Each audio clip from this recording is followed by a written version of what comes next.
Good afternoon. Welcome back to Draven's Den. I'm your host, Stan Miles. This is the show where history doesn't behave. Timelines refuse to cooperate. And January continues to insist it knows what the hell it's doing. This is the part of the year where calendars pretend everything is back to normal. But quietly, history laughs and says, hold my beer. Today's episode is the Weekend Roundup, covering January 24th through January 26th.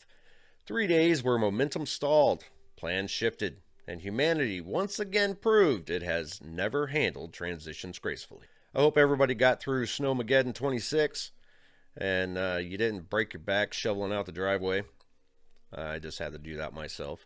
And that we're all sitting comfortably and safe wherever we are. So let's get into the show.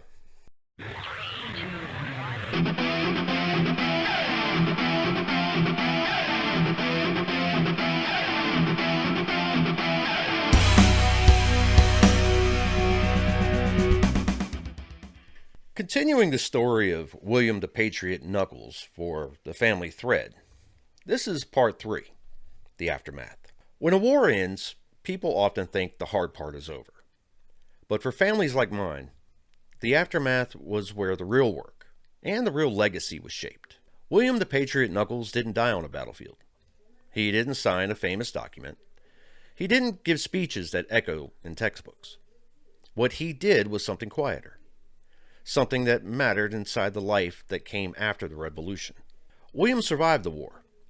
He lived until about 1796, spending the rest of his days in Virginia, specifically in Goochland and nearby counties where he'd lived before the conflict, raising his family and managing land he had long owned. But surviving wasn't the same as returning to normal. William was recognized as a patriot not for military service, but for what historians call patriotic service. That means he didn't hold a musket under a flag, but he supported the cause materially, furnishing beef, supplies, and even a gun to the Continental Army in Goochland during the Revolution. That kind of aid was critical, and it qualified him and later generations for recognition by organizations like the Daughters and Sons of the American Revolution. After the war, William didn't fade into anonymity.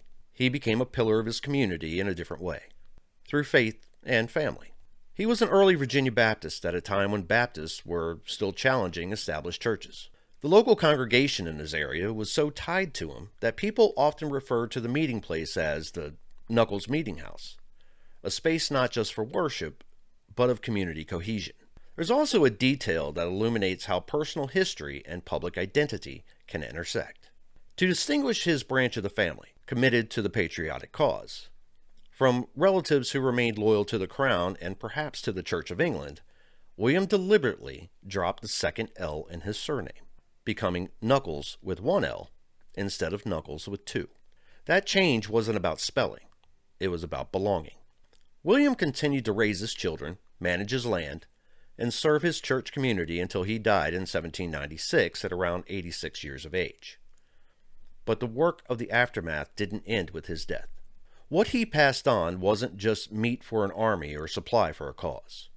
It was a sense of responsibility, of participation, of standing for something beyond the individual moment. It showed up in land records, church minutes, family names, and community memory. Most of history, the part that really shapes families, doesn't come in moments of glory. It comes in the quiet decisions after the drums have stopped. It's in how you live the years that follow. And William lived them not as a spectator, but as someone who had chose a side, and lived with that choice every day afterward. Now remember, January is lying to you. January says everything's fine. History replies, check again. Now we get into some of the history here for January 24th. It was a time of discovery, decision, and damage control. In military history, in 1848, gold was discovered at Sutter's Mill. But what followed wasn't celebration. It was confusion. The U.S. military presence in California was suddenly tasked with maintaining order in a region about to explode with migration. They were unprepared, understaffed, and immediately overwhelmed. The gold rush didn't just create wealth. It created chaos the military never fully controlled. That same discovery forced the federal government into a reactive stance. Policies were made after the damage was already done. Land disputes, displacement, and lawlessness raced ahead of legislation. History hates waiting rooms. And in sports, in 1936 marked the first ever Winter Olympics broadcast internationally by radio. Athletes competed knowing millions were listening, a shift that turned sports from participation into performance. Pressure entered the arena. And lastly, in 1962, the first live transatlantic television signal was transmitted. Viewers saw grainy images and immediately complained.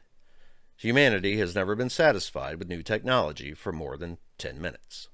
Now we get into January 25th, connections and consequences. On January 25th, 1959, the first U.S. military personnel were deployed to Vietnam in advisory roles.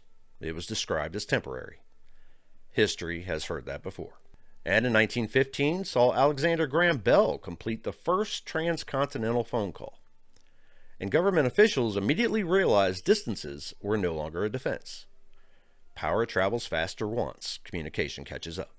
And 1987, the New York Giants won Super Bowl 21, cementing the rise of defensive dominance. It reminded fans that strategy beats flash, a lesson the league periodically forgets. And 1949 marked the first Emmy Awards. Television immediately began rewarding itself for existing. And January 26th, authority and aftershocks. 1788 marks the arrival of the first fleet in Australia. Soldiers weren't conquerors in the traditional sense. They were jailers, guards, and administrators of exile. Empire doesn't always arrive with cannons. Sometimes it arrives with paperwork.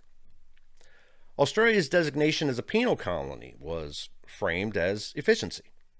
The human cost wasn't part of the announcement. History often buries consequences under logistics. And in 1996, the NHL introduced shootouts to regular season games. Fans argued endlessly. The league shrugged. Chaos was officially sanctioned. And 1905 saw the discovery of the world's largest diamond, the Cullinan Diamond. It was immediately cut into pieces, proving humanity could not leave impressive things alone. As we all know, January refuses to be normal. January once froze the Thames, the river in London, so solid that Londoners held carnivals on it, complete with food stalls and gambling. Civilization is thin ice. And in 1916, the U.S. Army briefly experimented with camels again. The camels outperformed expectations. Bureaucracy. Oh, wow. Okay, that's my word of the day. Bureaucracy did not.